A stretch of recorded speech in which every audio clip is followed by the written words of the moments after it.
pada waktu berjalan sekolah seminggu, 2 minggu, tahu-tahu dicerita. Di sekolah pun banyak yang make katanya. Waduh, celaka saya bilang. Di sekolah Singapura itu makanya saya nggak percaya. Bohong kalau Singapura tuh 0% tidak ada narkoba. Saya tahu betul bahwa di sana juga banyak, tapi umpet-umpetan lah. Waktu kita berapa kali visit ke sana kelihatannya bagus, mukanya udah mulai cerah segala macam. Udah 3 bulan selesai, saya tarik balik ke Jakarta, relapse lagi, pakai lagi.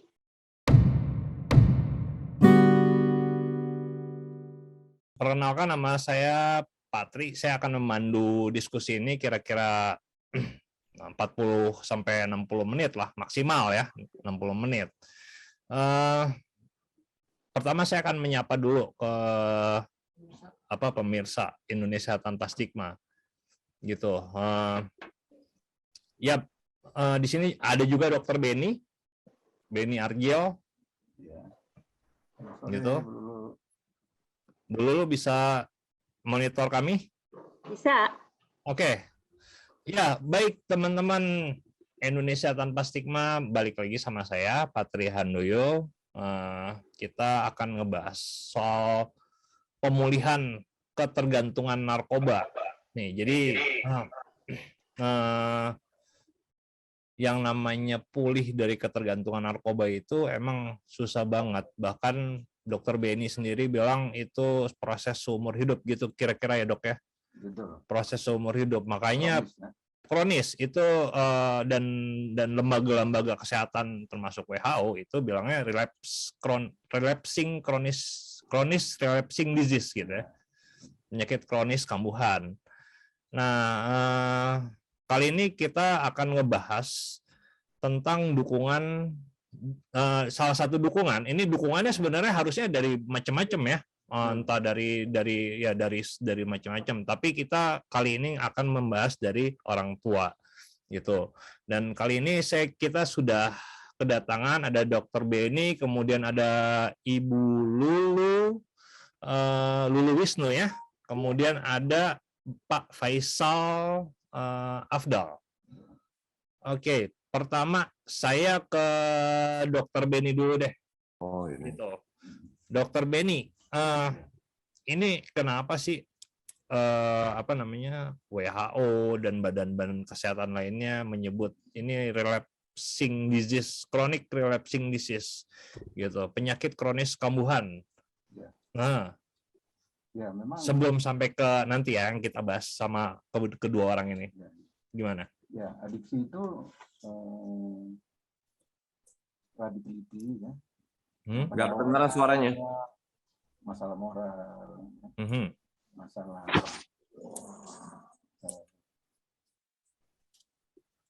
Suara Dokter Beni nggak kedengaran tuh. nggak kedengaran deh. Nggak kedengaran. Sorry, interupsi. Nggak kedengaran. Nggak kedengaran? Kurang keras. Kurang keras ya? Ya, tambah dikit lagi. Oke, sip. Ya, awalnya adiksi itu diduga karena masalah moral, masalah kurang taat beragama, dan sebagainya ya. Tapi setelah diteliti oleh Jelinek, seorang dokter di Belanda, ternyata adiksi itu adalah satu penyakit. Ya, pada akhirnya diterimalah adiksi yang pada awalnya prototipenya itu alkohol ya. Dan terbukti bahwa alkohol dan zat adiktif lainnya yang kemudian dikonsumsi oleh manusia dan akhirnya timbullah penyakit yang disebut sebagai adiksi. Dan itu ternyata sifatnya itu ya brain disease ya, penyakit yang di otak, dan kronis dan kambuhan juga. Kambuhan juga. Ya, gitu. Nah, apa kemudian ya artinya perlu banyak dukungan ya untuk bisa memulihkan penyakit itu tadi. Betul. Gitu. Karena kenapa perlu banyak dukungan? Karena adiksi ini selain dia penyakit, dia masalahnya itu juga masalah public health. Oh gitu. Kesehatan masyarakat. Kesehatan masyarakat. Ya, jadi bukan penyakit yang hanya bisa diobati di rumah sakit, tapi ini penyakit yang juga ya ada dipengaruhi oleh faktor-faktor lain di masyarakat. Ya. Nah, beda dengan sakit tipes misalnya kan, atau demam berdarah itu memang semata-mata klinis saja. Oke, ya. lebih berat titik beratnya ya. Tapi kalau adiksi ini memang satu kondisi kesehatan masyarakat ya, sehingga membutuhkan berbagai dukungan untuk pemulihannya. Oke, kalau di barat sana gitu ya, yang namanya orang ketergantungan narkoba, apalagi narkobanya heroin atau putau ya, itu udah diusir tuh dari rumah biasanya. Kalau di barat ya, mungkin di timur itu agak beda. Saya mau minta pendapat dari Pak Faisal atau Bu Lulu nih soal ini, gimana tuh Pak Faisal? Waktu itu anaknya ya ketergantungan narkoba ya? Ya. Aku tahu atau apa gimana? Ya, macam-macam. Mungkin berawal dari coba-coba SMP dengan teman-temannya itu alkohol. Kemudian ya itu setelah selesai rehab program ya. Jadi saya menanyakan ya. Jadi bukan pada waktu itu saya tahu, nggak tahu sama sekali. Jadi istilahnya saya pada waktu itu from zero dari nol menuju keberhasilan itu victory itu. Nah itu saya pikir journey-nya itu perjalanannya panjang gitu ya. Dari saya tidak mengerti sama sekali. Jadi dari mungkin alkohol, kemudian ke ganja baru mungkin datang ke putau, ke sabu, udahlah. Jadi multi lah ininya pemakaiannya. Itu terjadi tahun 97. Oke. 24 tahun yang lalu begitu ceritanya. Nah, pada waktu dia kelas 1 SMA di Jakarta. Nah, saya masukkan di SMA situ, SMA Negeri 82 itu di Kebayoran Baru, dengan harapan tidak jadi masuk SMA 6 itu, karena di SMA 6 itu banyak yang berkelahi, berantem kan, dekat dengan 70. Jadi sarannya itu udah 82 lebih aman. Ternyata benar memang berantemnya enggak, tawurannya enggak. Rupanya ini, drugs beredar luar biasa tahun 97 itu di Jakarta ya. Saya melihatnya seperti begitu. Jadi waktu terjadi, jadi cerita ringkas atau langkahnya gitu ya, perjalanannya, journey-nya itu. Jadi saya tidak tahu tadinya sama sekali bahwa sudah menggunakan. Nah ketahuannya itu temannya dulu kena, teman main bandnya. Jadi dia dari SMP itu main band gitu ya. Jadi temannya kena, tapi teman orang tuanya teman dekat kita. Jadi orang tua teman dekat itu, teman saya itu mengatakan bahwa anak saya nggak masalah, tidak kena gitu katanya. Tetapi itu nggak lama, setelah 3 bulan, 4 bulan kemudian, waktu kamarnya dibersihkan gitu, ya ternyata ketemu di samping puntung rokok gitu ya, ketemu ada resep dari dokter. Saya sebut aja deh, resep dokternya Al-Bahri pada waktu itu. Wah, udah indikasi kuat nih, saya juga kaget. Jadi bahwa dia sudah mencoba dengan pengetahuan yang minim pada waktu itu bahwa ini bisa diobati oleh dokter. Termasuk saya juga pengetahuan saya sangat minim, 0 lah malah pada waktu itu.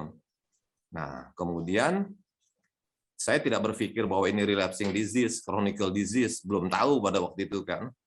Sesudahnya setelah saya membawa ke TC Singapura itu, saya baru sanalah belajar bagaimana TC program itu berjalan efektifnya. Nah, kemudian Bapak bawa anaknya itu sampai ke Singapura ya? Iya dong. Ya, karena tahun 67 itu tidak ada satupun tempat rehab di Indonesia ini. Tahun 97 ya? Ya, mungkin Pak B ini udah bisa cerita sedikit tuh mengenai rehab program itu. Karena saya juga sama Pak B ini sama-sama lah kita berjuang untuk mengatasi masalah ini. Nah, jadi saya coba dokter dulu 2 kali. Saya pikir bisa. Katanya waktu pertama kali dia relapse lagi. Nah, waktu kedua kali dikatakan bisa Pak. Nanti hospitalize aja di rumah sakit. Oke, 1 minggu di rumah sakit. Sesudahnya nggak lama, 3 minggu, 4 minggu, itu saya udah stop ke sekolah segala macam. Akhirnya kena lagi. Kambuh lagi ya? Kambuh ya? Nah, klimaksnya itu adalah pada waktu dia nggak pulang 1 malam. Kita cari kemana dia nggak pulang gitu kan. Nah, setelah ketemu ya dengan sudah lusuh, kakaknya yang nangkep, bayangin kita keliling Jakarta nyariin dia, kita nggak bisa kontak. Nah, ketemu dengan udah lain. Nah, disitulah klimaksnya. Saya hanya mengadakan pendekatan sebagai orang tua dan anak, saya bilang begitu. Saya cuma bilang, kamu kan ngerti bahwa orang tua tuh ingin membantu kamu untuk bisa lepas dari masalah ini. Nah, orang tua sendiri juga nggak ngerti harus apa, gitu saya tanya. Dokter sudah, ternyata nggak bisa gini-gini. Dia cuma satu kalimat aja bahwa mengatakan saya udah nggak bisa di sini lagi, Pak, nggak bisa di Jakarta lagi. Nah, saya tanya kenapa? Saya nggak tahu bahwa peer pressure itu juga pemakai itu juga sangat bikin trigger dan bikin sugesti makin ya, dan dapat barang. Akhirnya dia mengatakan bahwa teman-teman semua pakai begini kan. Oke, kalau begitu kita mau kemana? Pesantren, saya pilihannya. Dia nggak mau, Gontor nggak mau, karena sebelumnya itu ada orang dari pesantren datang ke tempat saya untuk coba pendekatan secara agama, gitu ya. Pada latar belakangnya anak ini dari segala hal cukup baik. Ya alhamdulillah sekarang sih jadi survive ya. Artinya dari sekolah walaupun tidak menjamin itu ranking 1 dari SD sampai SMP. Di SMA itu nggak ada ranking sama sekali. Sampai begitu tuh rankingnya nggak ada. Kalau 10, 20 masih mending ya, tapi ini nggak ada rankingnya. Nah, kemudian dari segi pendidikan ngaji dan lain-lain gitu ya, datangi guru ngaji dan lain-lain. Nah, saya waktu itu baru ngerti pada ada hal-hal lain lah sebetulnya ya, setelah saya belajar dan lain, setelah saya membuat program rehab di Jakarta yang namanya Titian Respati itu ya. Nah, saya baru tahu bahwa belajar dengan Syarif Hamid dan lain-lain lah sampai ke Daytop dan lain-lain. Nah, kemudian dia mengatakan, saya tanya, jadi kemana nih? Kuala Lumpur gimana? Mau nggak? Dia bilang, saya bilang gitu. Saya ingat di sana kan ada pengasih, ada Yunus di sana. Dia bilang, nggak mau. Gitu. Oke deh, kalau gitu dia maunya ke London. Kita baru pulang dari Eropa waktu itu, kebetulan ya. Oh, saya bilang jangan, nggak bisa London. Saya pikir saya tahu di sana kan drugs, alkoholnya luar biasa kan. Akhirnya saya tawarkan gimana Singapura. Dia setuju. Oke, kalau kamu setuju, ya besok lusa kita berangkat. Saya bilang kita siapin. Mau dia, udah tanpa pikir lagi. Yang sebelumnya saya tidak bisa ceritakan mungkin panjang ya. Bagaimana depresi atau saya stres sampai minta tolong sama Tuhan. Ini penyakit apa? Saya pikir saya nggak ngerti. Saya nggak pernah make. Angkatan saya di tahun waktu saya sekolah SMA itu juga tidak ada barang-barang beginian. Ada juga mungkin jauh sekali lah dan lain-lain. Saya tahu cuma morfinis itu aja, itu pun mengerikan orang-orang begitu. Nah, jadi dengan pengalaman dan pengetahuan saya yang minim, oke, kita siap. Tapi sebelum berangkat Singapura, saya bilang, saya tahu nih pasti dia akan sakau nih, withdrawal nih kan. Kita ke dokter lagi sekali ya. Oh, nggak usah Pak, percuma. Dia bilang begitu. Loh, kenapa? Saya bilang, enggak, kamu nggak usah ini itu. Asal minta resepnya, kita tebus obatnya dipegang aja, kalau nggak perlu nggak usah dimakan, saya bilang. Terus dia bilang, ya terserah deh, Bapak. Ya udah, saya balik lagi, nebus obat dan lain, kita berangkat Singapura di sana. Nah, di Singapura itu saya tahu bahwa tujuan saya ke Pertapis, Singapura. Saya sudah hubungan dengan Syarif Hamid pada waktu itu sebagai direktur pimpinan. Mungkin tahu barangkali Syarif Hamid ya namanya. Saya coba udah hubungan dan lain-lain. Tapi waktu itu saya masih berpikir, alah ini pasti bisa berhenti sendiri lah begitu. Jadi saya masukkan sekolah dulu sama cari kos-kosan di sana. Begitu. Nah, setelah dimulai sekolah apa? Di Singapura itu. Di Singapura itu. Karena dia neruskan sekolah 2 SMA kan, kelas 2. Oke. Nah, waktu saya minta cabut pindah dari sini pun guru-guru bilang, jangan. Dia bilang, nggak apa-apa, udah biar aja. Guru pun tidak ada yang ngerti masalah kuto, masalah narkoba ini. Anaknya lucu kok, begini-gini. Memang tukang bercanda, kebetulan anak saya itu. Ya, tukang joke gitu. Nah, akhirnya di Singapura itu saya udah dapat tempat kos, udah bayar 3 bulan, sekolah udah dapat, begitu kan. Terus saya sudah ke Syarif Hamid, tapi saya pikir jangan di tempat Syarif Hamid kan, di tempat rehab, nanti susah sekolahnya kan. Saya pikir begitu. Sedangkan Pak Syarif waktu konseling pertama jalan, tak payah lah Pak, tak ini sih sedikit aja begini. Dia lihat anak umur 16 tahun, 17 tahun kan. Oke, saya bilang begitu. Nah, saya tidak pulang-pulang tuh sampai 1 bulan di situ. Pada waktu berjalan sekolah seminggu, 2 minggu, tahu-tahu dicerita. Di sekolah pun banyak yang make katanya. Waduh, celaka saya bilang. Di sekolah Singapura itu makanya saya nggak percaya. Bohong kalau Singapura tuh 0% tidak ada narkoba. Saya tahu betul bahwa di sana juga banyak, tapi umpet-umpetan lah ininya. Begitu saya tahu, dia cerita terus terang, Pak, begini-gini. Sedangkan obat dari dokter di sini, saya jalan 4-5 saya baru tahu di situ bagaimana yang namanya withdrawal itu. Tapi saya angkat tangan, angkat topi lah, salut lah sama anak saya itu, bahwa dia bisa mengatasi tanpa obat dan tanpa percuma apa pakai obat, nanti balik lagi karena obat itu sama aja drugs. Di situ saya baru tahu. Jadi walaupun dalam keadaan sakit, saya bilang, kayak apa sakitnya? Itu sampai tulang ekor di belakang tuh, itu berasa sakit kuat sekali, tapi dia tetap dia lawan. Dia lawan, saya nemenin terus 24 jam sampai itu dia bisa hilang sendiri masalah withdrawalnya itu. Nah, kemudian begitu itu saya cerita sama Sarif Hamid bahwa ini banyak anak-anak di sini kepada pakai nih. Saya bilang gitu di daerah bukan Jurong, apa namanya itu, daerah Melayu sana. Akhirnya Sarif Hamid mengatakan, "Sudahlah Pak, begini, Andika." Dia bilang, "Kau tidur di sini aja lah. Bapak juga tidur di sini aja lah. Kini ada guest house kok di sini di lantai 3." Bilang gitu kan. Nah, saya langsung bicara, "Tapi sekolah, nggak apa-apa. Dari sini nanti sekolah. Pulang nanti ikut program dan lain-lain." Akhirnya saya berhenti dulu ceritanya ini. Kos-kosan itu saya batalkan walaupun uang tidak kembali, sekolah tetap berjalan. Nah, anak saya tidur dan mengikuti program di apa nama daerahnya itu Pak Beni, bisa lupa nama daerahnya di Singapura itu, Pertapis itu di sana, dan saya pun ngikutin tidur di sana. Nah, itu kisah di sana lah. Apa? Ya sampai segitu ya. Ya, disitulah tidur di saya sana melihat, disitulah saya melihat ini program agak aneh, agak menarik buat saya. Kok ini program saya belum pernah tahu. Kadang-kadang mereka cerita-cerita, kadang-kadang juga marah-marah, programnya kadang-kadang juga sedih, kadang-kadang juga nyanyi-nyanyi gitu ya.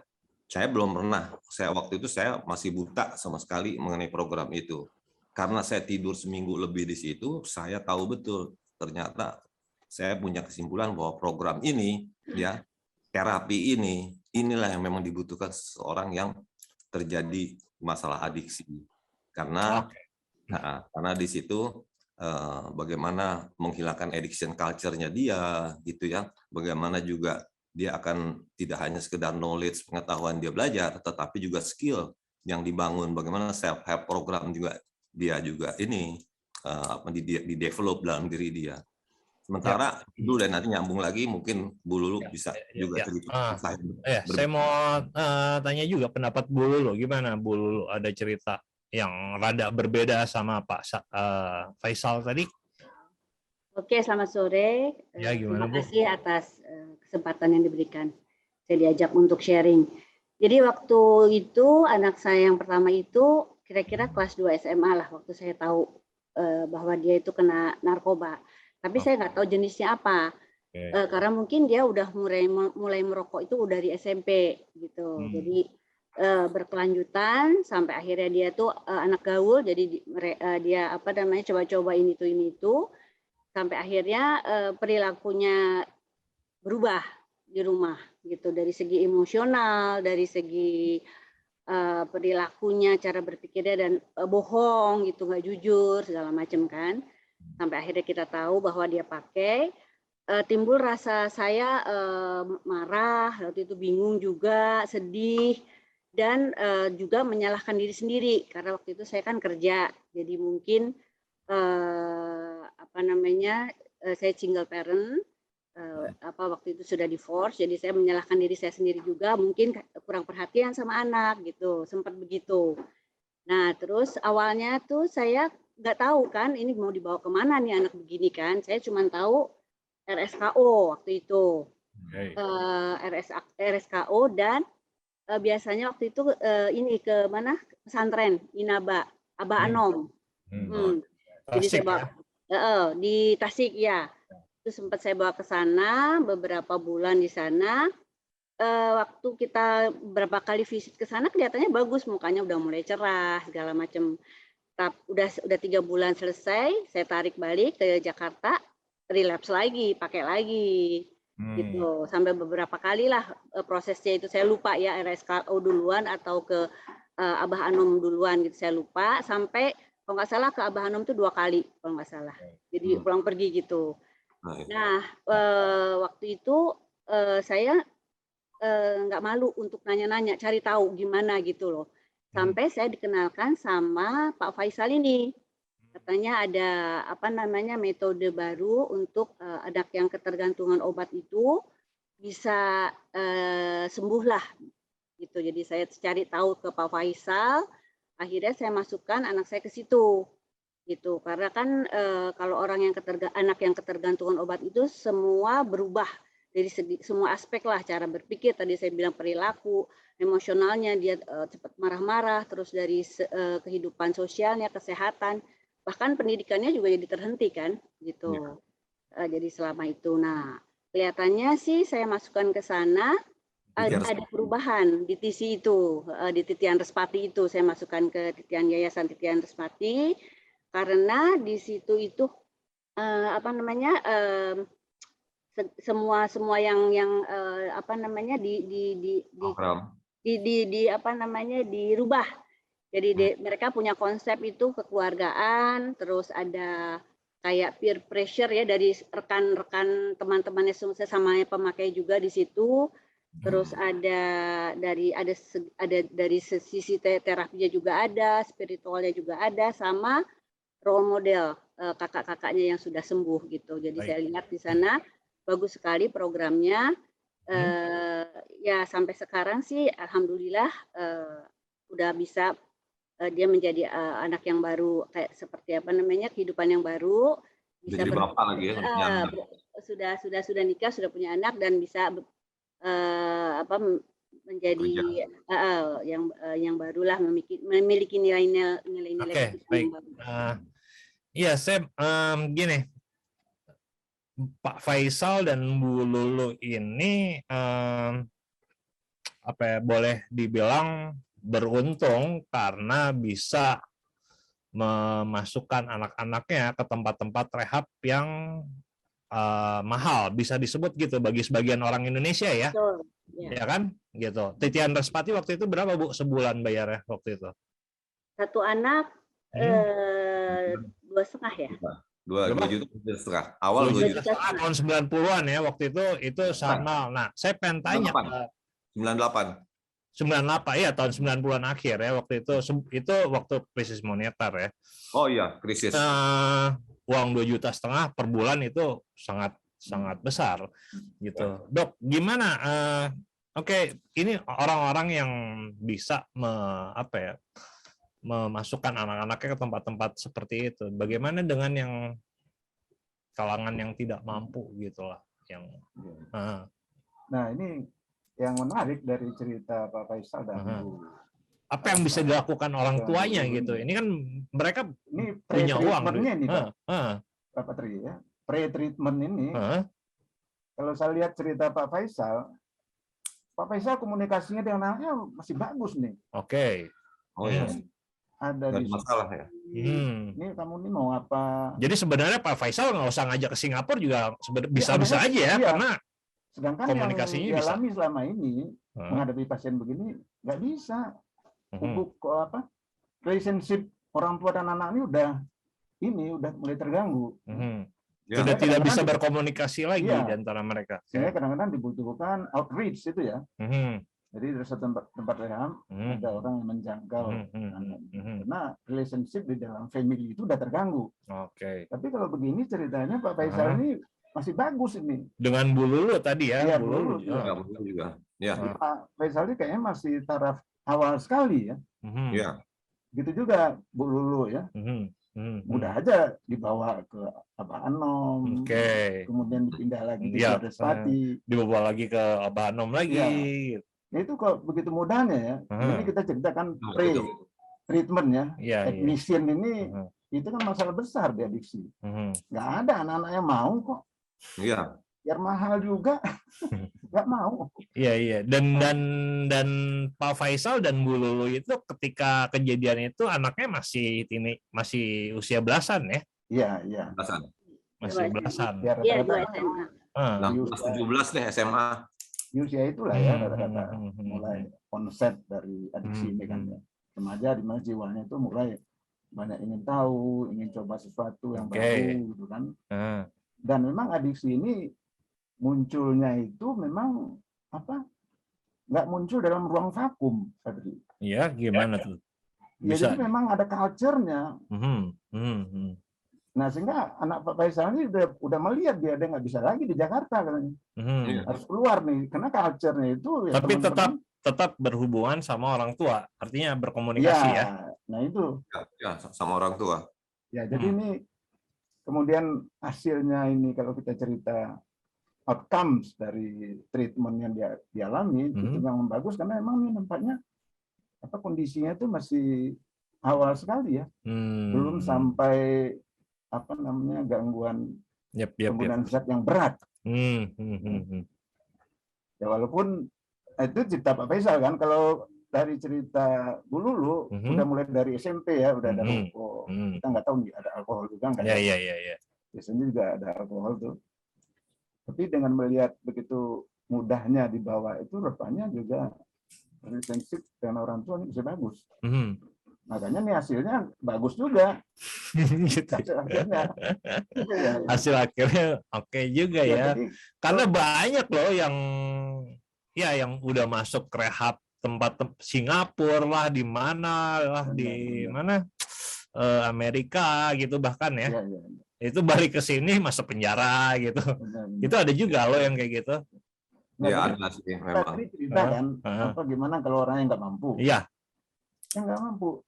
Yang nggak banyak uang lah gitu. Apa kurangnya Lido yang dipunyai oleh BNN? Oke. Itu gratis malah. Oh iya. Susah masuknya. Oke. Sampai pada waktu saya masih di BNN itu, untuk memasukkan orang ke Lido itu perlu dijangkau dari Jakarta. Ada tugas khusus dari BNN menjangkau ke Jakarta. Ya, petugasnya datang ke daerah ya, seluruh Indonesia itu. Dibawa ke Lido, anaknya gratis. Selesai di Lido, di programnya dibawa lagi ke tempat asalnya, gratis juga. Bahkan saya mikir, wah saya kalau gratis-gratis begini, kalau saya di daerah, misalnya saya di Sulawesi gitu ya, saya ngaku aja lah adiksi, nggak apa-apa, sekalian jalan-jalan ke Jakarta.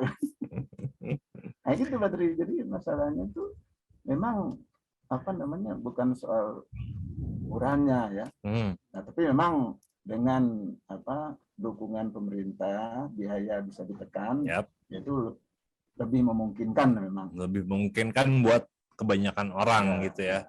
Nah lalu Pak Faisal atau Bu Lulu bisa cerita apa yang dilakukan untuk mendukung pemulihan anak-anaknya itu setelah program-program itu ya? Ya, sebenarnya ya nyambung tadi Pak Beni ya. Memang sesudah itu sangat sulit orang tua. Karena begini, kalau saya coba analisa diri sendiri ya. Sebetulnya kan memang salah satu syarat kita kan empati. Nah, selama kita empati terhadap siapapun termasuk apalagi pada anak begitu ya. Kita hilangkan rasa emosinya, rasa marahnya, rasa bencinya gitu ya. Nah, kita bicara baik-baik, saya kira anak itu juga kena begitu ya, untuk bisa walaupun memang prosesnya tidak mudah. Kayak waktu saya bicara gitu. Ini kalau saya ada yang lucu juga. Waktu belum ngerti gitu, anak saya kan main band. Dia main drum sebagai drummer.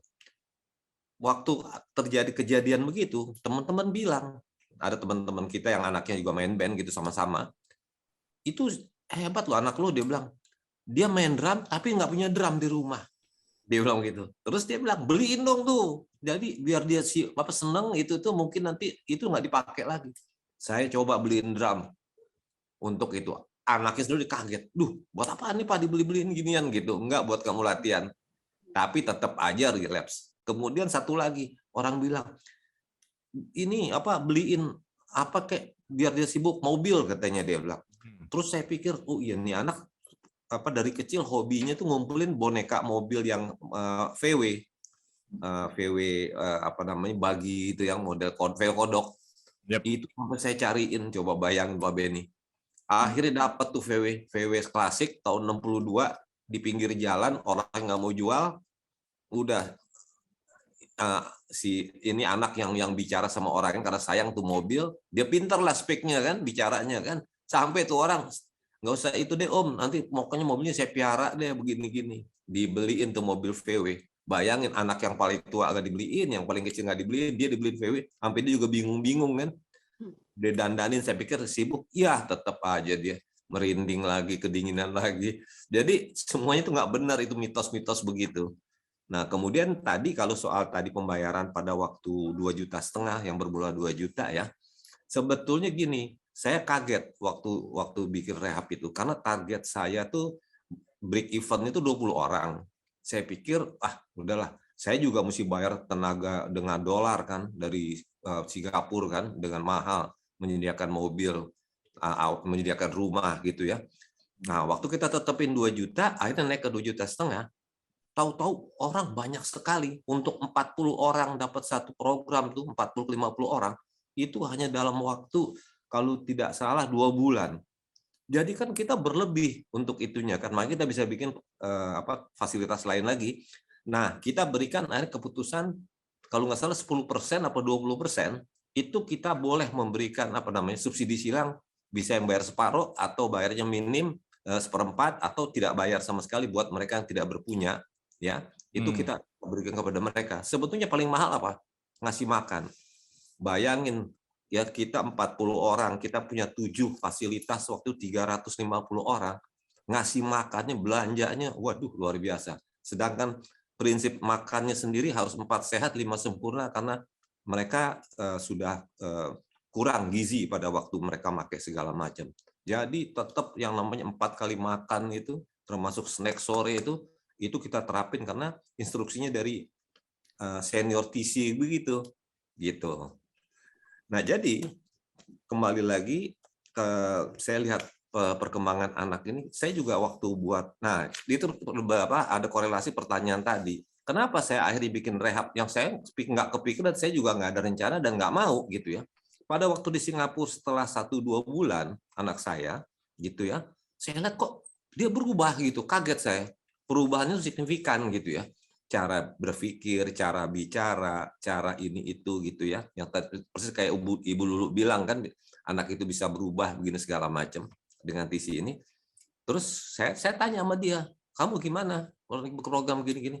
Wah enak Pak, oke nih katanya begini gini gitu kan. Nah terus dia bilang tahu-tahu Pak kalau bisa Papa bikin deh di Jakarta, dia bilang program gini. Saya kaget. Ngapain? Saya bilang gitu, ngurusin kamu aja dulu lah supaya beres gitu kan. Saya bilang sama anak saya tuh. Saya tanya kenapa? Dia bilang, bukan Pak, teman-teman adik kan banyak yang mati aja ada katanya gara-gara make overdosis. Terus mereka juga kan nggak punya duit, belum tentu bisa ke Singapura katanya begitu pertanyaannya. Jadi kalau bisa bikin di Jakarta. Nah di situ baru saya kepikir. Kemudian saya coba bicara kepada orang tua yang pertama, angkatan pertama ya, termasuk almarhum Dokter Sarengat dan semua nggak ada yang mau. Allah udahlah repot-repot. Saya juga pikir, saya juga repot tadinya, nggak mau tadinya. Tetapi ada satu yang punya pemikiran yang sama, akhirnya yang jadi sama-sama saya itu adalah Bu Yani yang jadi partner saya di rehab program. Nah gitu. Kebetulan dia juga anaknya juga sama. Tapi taruhnya di Kuala Lumpur. Saya juga ke Kuala Lumpur ngelihat, wah ampun banyak benar anak-anak di Indonesia di sana. Sedangkan di Singapura anak Indonesia itu hanya satu. Anak saya itu di Singapura ya, itu ada barangkali saya lihat 60 orang lebih tahun 97 akhir 98 awal itu anak-anak 60 orang lebih anak-anak Indonesia semua ditaruh sana. Sedangkan pemerintah Singapura agak protes karena anggaran subsidinya dari pemerintah untuk anak Malaysia. Gitu. Ya mungkin Bu Lulu bisa nyambung lagi. Kalau Bu Lulu gimana Bu? Apa yang dilakukan Bu setelah ikutan program-program seperti ini? Ya tadi seperti Pak Faisal bilang tadi, awalnya kan saya nggak tahu tuh, jadi marah-marah kan sama anak saya kan, kenapa kamu pakai, kenapa gitu kan. Tapi setelah dia pulang pergi dari Inaba itu, dan setelah saya tahu program TC itu, jadi saya tahu pendekatan orang tua diajak bicara gitu tuh lebih efektif gitu loh, daripada kita. Karena di Inaba itu terus terang memang dia dikasih kayak spiritual lah, zikir setiap malam, tahajud seperti itu kan. Tapi tidak kalau yang imannya kuat, mungkin dia pulang ke Jakarta dia nggak akan pakai lagi karena sudahlah saya mau berhenti. Tapi kan kekuatan yang dia untuk kayak trigger dia mau pakai lagi dan itunya kan lebih kuat lagi daripada spiritualnya dia sebenarnya kan, kalau saya lihat gitu. Jadi, nah kalau di TC ini itu diajarin bagaimana mereka survive untuk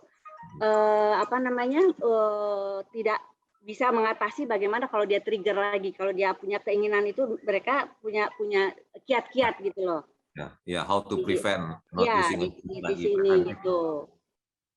Jadi mungkin itu yang keberhasilan dari program TC ini, terapi. Kalau Bu Lulu sendiri apa yang Ibu lakukan? Maksudnya apakah ada kan gini, kebanyakan orang tuh masukin anaknya sebutlah gitu ya ke tempat rehab, kemudian itu seperti memasukkan mobil yang rusak ke bengkel gitu.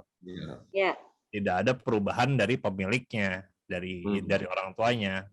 Ada nggak yang Bu Lulu lakukan gitu, perubahan-perubahan yang Bu Lulu lakukan terhadap jadi kita sediakan waktu, walaupun kita udah pisah sama mantan suami, sama bapaknya anak-anak lah, bapaknya anak-anak tuh, kita tetap visit. Kalau jamnya visit, misalnya kita dikasih waktu tuh mungkin seminggu sekali ya Pak Faisal, waktu itu lupa saya. Hari Minggu. Ya, hari Minggu itu kita datang bersama-sama gitu loh. Jadi ketemu di sana. Jadi ya kita ngobrol seperti kita tidak terjadi apa-apa sebelumnya gitu. Seperti itu. Jadi saya harus meluangkan waktu walaupun kerja capek dan sebagainya.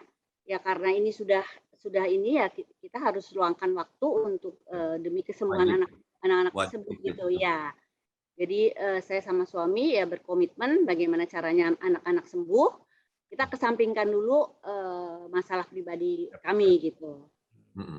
Seperti itu. Gimana Dok? Waktu aja cukup nggak buat? Ya ini mesti kita pisahkan Patria. Dia ada tadi pre-admission ya, sebelum masuk. Ya sebelum masuk. Tadi kan udah ada komunikasi ya, itu untungnya. Kemudian setelah masuk, kayaknya orang tua tuh udah mulai merasa merdeka lah ya. Iya harusnya. Nggak direpotin lagi. Iya nggak direpotin. Mungkin Pak Faisal dengan Bu Lulu bisa cerita tuh sebelum masuk itu jatuh bangunnya tuh gimana? Sebelum masuk juga. Kan tadi udah cerita anaknya relapse lagi, dibeliin mobil, pakai lagi, terus sempat masuk polsek loh, sempat masuk penjara. Masuk penjara. Nah, itu udah. Gimana Bu? Aduh. Lulu tuh. Iya, air mata saya sampai habis lah kalau lagi kerja nih, saya lagi kerja, tiba-tiba ditelepon dari RSCO, Bu anaknya ngabur katanya dari jendela turun pakai spray kayak gitu-gitu tuh udah inilah. Udah makanan sehari-hari. Jadi pekerjaan pun terganggu lah ya Bu ya? Iya, betul. Nggak bisa konsentrasi kerja juga. Gitu. Kalau saya kebetulan artinya gini, ini kayak cerita sekarang begini, kalau cerita tahun 98 kejadian sampai 3 tahun tuh saya pedih banget, saya nggak bisa cerita ngomong mengenai anak saya itu. Pasti udahlah sedihnya luar biasa, emosional. Tapi setelah 3-5 tahun kemudian saya bisa cerita jadi lebih kuat. Jadi ini sebagai sharing pengalaman bisa buat mungkin bermanfaat buat orang lain kan. Nah jadi kalau pada waktu saya itu benar-benar deh saya udah nggak ada kata mundur lagi, udah nggak ada kata apa lagi bahwa ini anak mesti sembuh aja. Saya udah tekad habis gitu. Ini apa sih ini persoalannya? Walaupun pernah saya minta waktu saya tahajud sama Tuhan, ya Tuhan, ya Allah, saya bilang, ini apa anak saya terjadi kayak gini, sampai dia susah sekali untuk berhenti. Kalau bisa udah pindahin ke saya aja nih penyakit lah biar saya lawan, saya bilang begitu kan. Sampai pernah untung nggak dikasih ke saya, kalau nggak saya juga mati-matian kali untuk apa namanya nggak bisa berhenti karena tidak pahamnya itu. Nah, jadi anak saya sendiri saya juga heran gitu ya. Tapi sesudahnya dengan cerita sesudah recovery-nya itu kayak orang cerita, waduh katanya uang hilang atau segala macam. Saya juga heran, kok di tempat saya uang nggak pernah hilang nih. Saya bilang gitu. Rupanya lebih ngeri lagi. Saya bilang, mendingan dia ngambil uang nama saya di rumah, dicuri atau apapun, saya nggak hitung curi lah ngambil uangnya untuk beli barang itu. Tetapi malah dia nyari uang sendiri di luar. Ngapain saya tanya sama teman-temannya juga, nyolong itu curi dop mobil di Pondok Indah Mall tempat parkirnya. Jadi katanya cerita, wah om anaknya jago om kalau nyopotin dop katanya. Wah saya bilang gila. Untuk gak kata ke satpam. Oh pernah om dikejar-kejar katanya sama security-nya. Lompat katanya udah kayak Superman masuk ke dalam jendela mobil yang terbuka, masuk ke dalam mobil kabur terus katanya. Jadi nyolongin dop. Itu nyolongin dop katanya jago. Itu cuman pakai tali sama paku apa gimana. Itu dari jendela dibuka, dia cuman lempar, nyangkut, dia tarik itunya tuh. Sampai begitu nyolongin dop. Nah, jadi modalnya dari si dop itu. Saya juga heran dari mana ini anak duitnya. Kok dia nggak ngambil gitu. Rupanya dop habis kali dop. Mobil-mobil orang diambil sama dia. Gitu cerita. Saya gas itu LPG rumah. Iya. Ya, nggak ada udah. Terus ya apa ya pokoknya barang-barang legendaris itu. Tabung gas, dop gitu ya. Kamera udah nggak ada lagi, udah di lemari itu udah. Kalau dilihat balik lagi dok ke pertanyaannya, apakah waktu saja cukup gitu buat anak-anak yang setelah keluar dari rehabilitasi ini? Ya. Atau gimana? Ya tadi kita di awal udah cerita bahwa adiksi ini kan kronis ya. Iya. Sama disamakan seperti diabetes, darah tinggi, asma. Artinya kronis itu kan panjang. Betul. Kalau dia start mulai adiksi umur 18 atau 20. Kalau umur harapan hidup orang Indonesia ini sekarang berapa? 68. Oke, 68 ya. Jadi bisa 48 tahun ya. Jadi periode pengobatan pemulihan yang dilakukan di Singapura, di Inaba, di pesantren, kemudian di Titian Respati yang hanya 3 bulan atau 6 bulan. Itu dibandingkan dengan panjang yang 40 tahun ini, ya ini di sini nanti yang kita lihat bagaimana nih perjuangan dari orang tua setelah anak ini keluar dari tempat yang 3 bulan atau 6 bulan itu ya. Itu kan namanya masih akut ya, stabilisasi akut ya, stabilizing periode yang akut untuk mengalami suatu perjalanan panjang journey itu. Dari satu periode adiksi ini. Nah, ini mungkin ya di sini kita perlu tahu ya pengalaman real yang dialami oleh orang tua dan menghadapi anak sampai memang berhasil gitu. Dan memang itu banyak, Patri. Itu ada ya. Ada ya. Sekali. Ada. Dan tetapi angkanya itu kita nggak punya. Angkanya nggak ada. Sayangnya nggak ada ya. Nah kita beruntung nih ada di sini Pak Faisal dan Bu. Jadi mungkin kita bisa tanya dalam perjalanan sampai tadi Pak Faisal sudah sedikit menyinggung sampai 4 tahun itu masih berjuang dia. Masih berjuang. Bahkan bikin tempat rehab sendiri tadi. Ya kan? Ya betul. Gitu. Ya. Nah tapi kan setelah dia kembali ke masyarakat itu, nah di situ mulai dari dia harus masuk ke dalam. Sekarang usia berapa Bu Lulu anaknya? Sekarang udah 43, udah punya putra, ya punya putra umur 6 tahun. Seumuran saya berarti ya, 43 tuh. Iya. Oke, kalau Pak Faisal berapa? Anak saya 41. Oke. Jadi seumuran juga berarti sama saya. Ya, pada waktu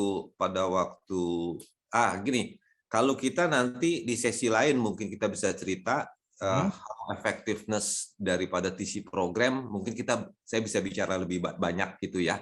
Bagaimana artinya saya belajar di Singapura, akhirnya sampai ke Amerika, ke Daytop gitu ya. Itu mengenai relapsing disease itu gitu ya. Bahwa di TC itu akhirnya saya lihat ada cardinal rules, ada unwritten philosophy, ada 4 structure, ada 5 pillars dan lain-lain ya. Bagaimana mendevelop self-help program itu seorang anak. Tapi yang sekarang saya cerita, saya sebagai orang tua, bagaimana struggle saya membuat anak ini bisa survive lagi. Nah, jadi pada waktu dia mengatakan, Pak bikin sih ada di Jakarta gitu kan ya untuk rehab program, tapi kan kita nggak tahu teknologi TC-nya sendiri. Nah, kemudian dibantu dengan Singapura itu, terjadilah kita bikin rehab dengan tenaga asing dari Singapura. Nah, kemudian sekarang gimana Pak? Itu masih berjalankah tempat itu? Setelah ada BNN tuh Pak Beni di sana nggak bayar, bisa bayangin bagaimana waktu kita bikin karena negara belum hadir. Oke, berarti sekarang udah ditutup gitu tempatnya atau gimana? Sudah ditutup, malah saya akhirnya ngegabung ke BNN, ngedukung sama-sama Pak Beni untuk Lido, untuk lain dan lain gitulah kisahnya. Saya jadi konsultan ahli atau apa di BNN. Nah, Pak Faisal dan Bu Lulu, saya penasaran nih, anak-anak Bapak dan Ibu kan udah 40 tahunan ya. Ya. Gitu. Itu masih tinggal sama orang tua, tentu saja kayaknya enggak ya? Enggak. Oke. Anak saya di Jepang sekarang sudah 10 tahun di Tokyo. Dan yang saya penasaran itu bagaimana memastikan mereka tidak menggunakan obat-obatan lagi, mengingat ini adalah tadi Dokter Beni bilang penyakit kronis kambuhan gitu. Ya. Gimana tuh? Ya. Kalau saya dulu ya. Mungkin. Saya dulu jawab ya. Jadi kembali kisahnya lagi. Setelah rehab berdiri di sini, tenaga asing dari Singapura itu mengatakan, Pak Faisal, saya nggak ngerti culture anak-anak Indonesia. Saya butuh anak Indonesia yang menjadi konselor di sini. Nah, karena kata-kata itu, anak saya sama anaknya Bu Yani itu yang di Kuala Lumpur dipercepat, dididik menjadi konselor.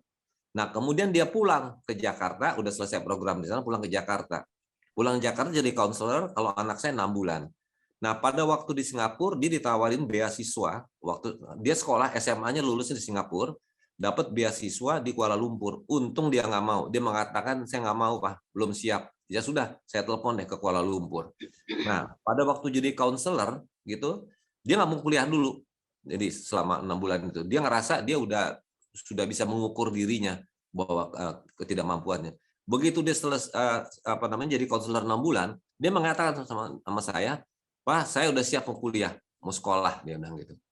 Kamu yakin? Yakin, dia bilang. Udah, cari sekolah, kuliah, dan lain-lain.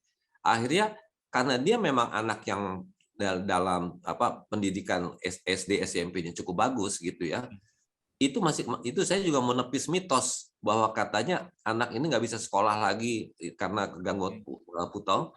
Nah, kemudian dia kuliah. Itu 3 tahun 6 bulan, dia selesaikan S1-nya. Oke. Dengan cukup baik gitu S1-nya. Kemudian saya kaget lagi waktu dia bilang udah selesai kuliah, dia mau kerja, diterima di Bali di hotel Hard Rock Hotel sebagai graphic designernya. Aduh, saya pikir Bali parah kan di sana kan. Cuman saya pikir lagi, saya udah bilang sama dia, bedanya apa sih? Kamu dulu kok relapse terus? Bukan relapse terus, 2 kali relapse ya. Sekarang itu apa yang membedakan bahwa kamu akan ngerasa bahwa tidak akan relapse? Dia cuma satu kata ngomong. Saya sendiri juga banyak belajar kan dari mereka pemakai. Bedanya gini deh Pak, ngomong gampangnya. Kalau dulu kita nggak punya grip, sekarang kita punya grip. Itu aja. Saya grip langsung pegangan gitu ya.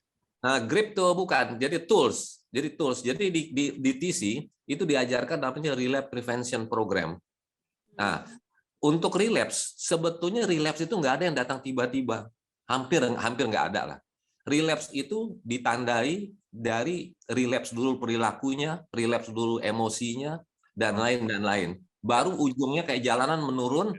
Nah, ujungnya itu dia akan pakai lagi. Ya. Begitu. Nah, di kita konsumsi narkoba itu adalah ujungnya ya. Ujungnya tuh waktu relapse. Jadi relapse prone itu kita bisa pelajari. Makanya yang relapse itu ada program sendiri bagaimana dia untuk dibuat untuk tidak relapse lagi. Nah, diajarkan di sana bukan knowledge-nya aja tapi skill kemampuannya dia. Pada waktu dia merasa sudah ada disebutnya early warning sign. Ada tanda awal. bahwa dia ada sesuatu gangguan lagi, ya itu bahwa dia sudah akan kambuh gitu ya. apa? Ya, bahwa akan kambuh gitu kan, Ya. secara Ya, emosional, secara apa. betul. Dia aja how to identify your feeling. Jadi how to identify perasaan dia tuh pada waktu relapse. Nah, dia sudah tahu tuh warning sign-nya. Kalau sudah dia tahu, identify, ya, kemudian baru how to managing. Gimana dia memanage-nya? Itu nggak boleh terlambat tuh. Nah, jadi mereka sudah ada yang disebut sama anak saya tuh grip. Dia bilang kayak main gitar tuh ada gripnya, udah tahu pegangannya. Ya, pegangan ya. Nah, Oke. akhirnya saya yakin bahwa kerja di Bali. Dari kerja di Bali itu akhirnya ketemulah dengan yang sekarang jadi istrinya, bekerja di hotel juga, hotel bintang. Nah, Bu Lulu juga tahu tuh. Bu Lulu udah lama di Jepang tuh, dia bisa bahasa Jepang.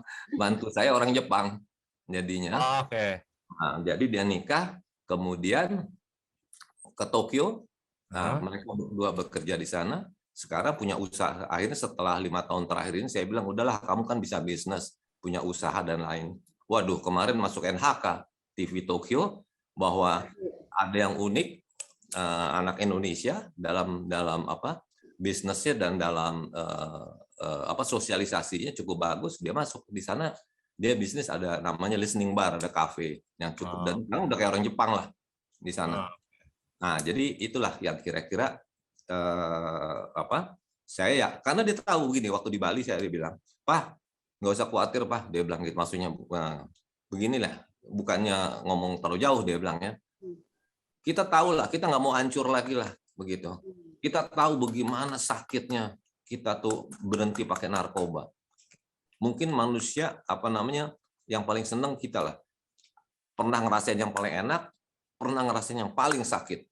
Jadi kita nggak akan ngancurin diri kita lagi sendiri. Kita benar-benar, insya Allah, udah ngukur gitu. Saya kira anak-anak yang dari TC mungkin udah di atas 500 orang yang sekarang udah survive semua. Mereka sudah dibekali. Saya tanya salah satu yang survive sekolah di Amerika. Dulu kita nggak punya bel Om. Sekarang kita punya bel gitu. Saya nelfon dia di Amerika. Apa tuh maksudnya? Ya itu Om, warning sign itu. Dulu kita nggak ada, dia bilang. Jadi kita nggak lihat bahwa itu suatu high risk, risiko dan lain-lain.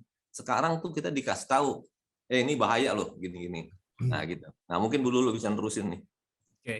Iya, jadi pernah sih beberapa kali ya. Maksudnya nggak itu juga nggak mulus langsung sembuh, nggak. Beberapa kali relapse. Tapi relapse itu kembali kita masukkan ke namanya re-entry ya Pak Faisal ya. Nah, jadi nggak dari awal lagi sih dia rehab, nggak. Cuman namanya re-entry. Jadi kita masukkan lagi di sana. Hanya kalau yang programnya sebetulnya kan 1 tahun tuh. Ya. Sesudah itu 6 bulan untuk re-entry. Nah kalau misalnya dia relapse lagi itu masuk lagi mungkin selama 3 bulan atau 6 bulan lah untuk di recharge lagi lah, istilahnya seperti itu gitu. Ya betul, di recharge. Oke. Nah, ya di umur yang 40-an tahun ini kira-kira itu kan ceritanya sekitar 30-an tahun lalu ya, Pak Faisal, Bu Lulu ya. 23 tahun, 25 tahun yang lalu. Ya. Misalnya sekarang gitu, Pak Faisal atau Bu Lulu tahu ternyata anaknya itu konsumsi narkoba lagi, itu apa yang akan dilakukan?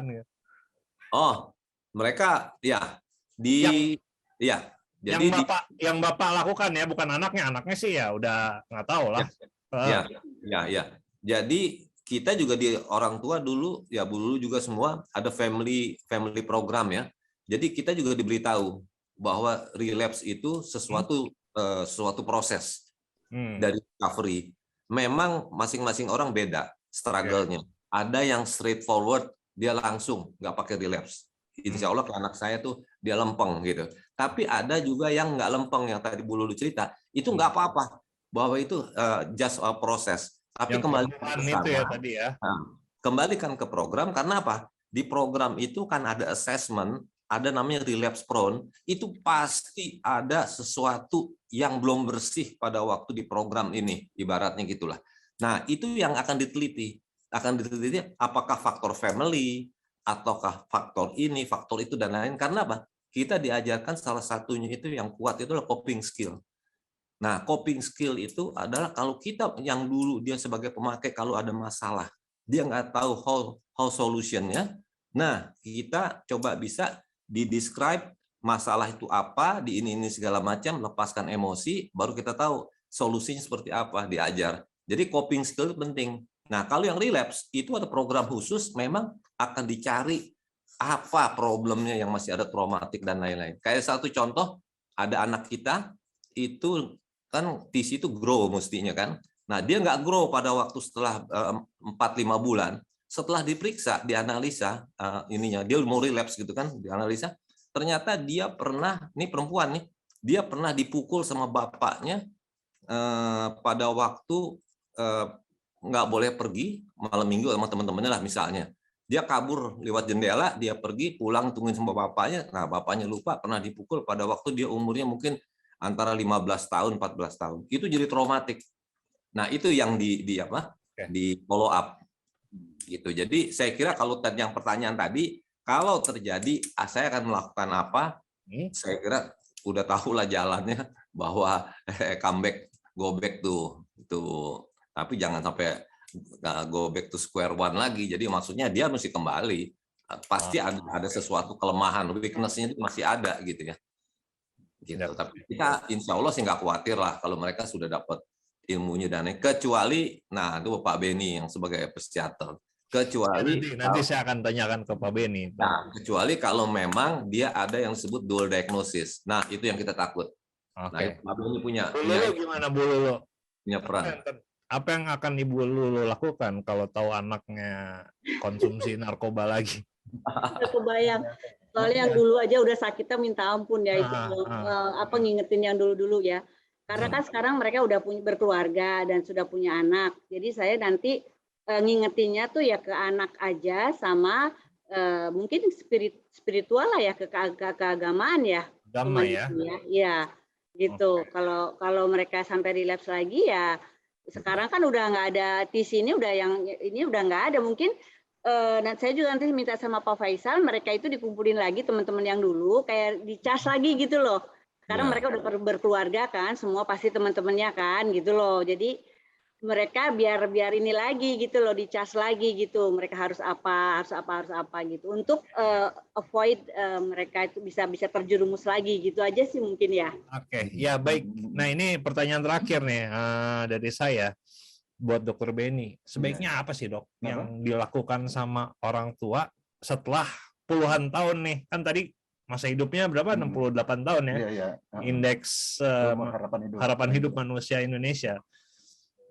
Setelah sekian tahun, 20 tahun, ternyata orang tuanya tahu anaknya begitu lagi. Apa yang harus dilakukan? Apakah berserah diri pada Tuhan saja atau gimana? Atau gitu? Ya, Mengingat ini adalah penyakit kronis kambuhan kan? Iya. Gimana tuh? Ada suatu peribahasa di adiksi itu kan, Patria. Jadi menjadi pecandu itu bukan tanggung jawab pecandu. Bukan tanggung jawab pecandu. Bukan responsibility dia. Tapi untuk recovery, untuk pulih, itu di responsibility dia.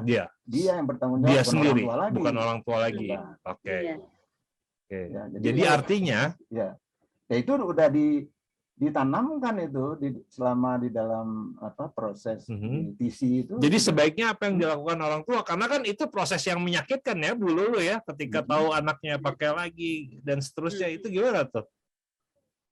Nah, ini kalau kita melihat ini kasus ini ya, kita kembali lagi mesti ingat bahwa kita tidak hanya melihat problemnya, Jadi sekarang itu kecenderungannya kita harus melihat apa yang disebut sebagai recovery capital, modal pemulihan. Oke. Jadi kalau kita lihat, kalau tadi ada komunikasi yang baik antara Pak Faisal dengan anaknya, gitu ya. Sebelum itu. Nah, itu kemudian jadi recovery capital ini ada pada anak itu sendiri ya, pada anak itu sendiri. Kalau kita lihat anak Pak Faisal berhasil, jadi dari sisi pendidikan dia berhasil. Kemudian dari sisi pekerjaan, kemudian dia berhasil.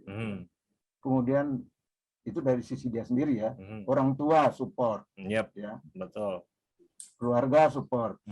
Begitu juga Bu Lulu, ya, dengan susah payah, anaknya juga berhasil juga sekolah. Jadi ini recovery kapitalnya untuk contoh ini sangat kuat. Jadi memang orang tua sudah bisa lega.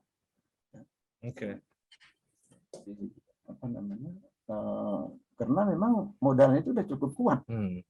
Tapi bukan berarti orang yang sudah misalnya udah umur 40 tahun kemudian konsumsi narkoba lagi itu gagal gitu pemulihannya. Bukan kayak gitu juga atau gimana? Bukan ya.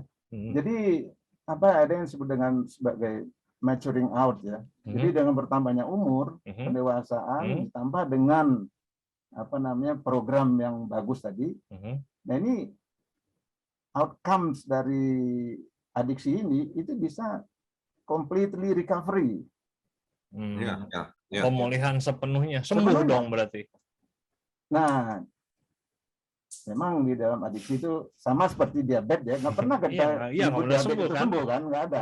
Jadi ini istilah baru yang masih di Indonesia ini masih langka ini ya, recovery. Jadi sudah disebut recovery. Jadi bukan hanya recovery ini bukan hanya bebas dari penyakit. Tapi ada sesuatu yang lebih. Jadi bukan hanya sesuatu yang dihilangkan dari dia, tapi ada sesuatu yang bertambah kepada dia setelah dia sehingga menjadi bertumbuh gitu lah ya. Nah, itu growth tadi. Itu tadi. Baik, teman-teman Indonesia Tanpa Stigma, kayaknya kita sudahi dulu percakapan ini. Makasih ya Bu Lulu, Pak Faisal buat waktunya, Dr. Benny juga. Teman-teman, saya teringat tadi Dr. Benny bilang bahwa kecanduan itu bukan salahnya si pecandu gitu, tapi pemulihan itu adalah tanggung jawabnya si orang yang ketagihan narkoba ini gitu. Artinya kalau juga bukan salahnya orang tua juga gitu, jadi nggak perlu menyesal juga ya orang tua kayaknya gitu, kira-kira Dok ya. Oke. Punya anak pecandu ya. Segitu dulu teman-teman, kita ketemu lagi kapan-kapan. Makasih.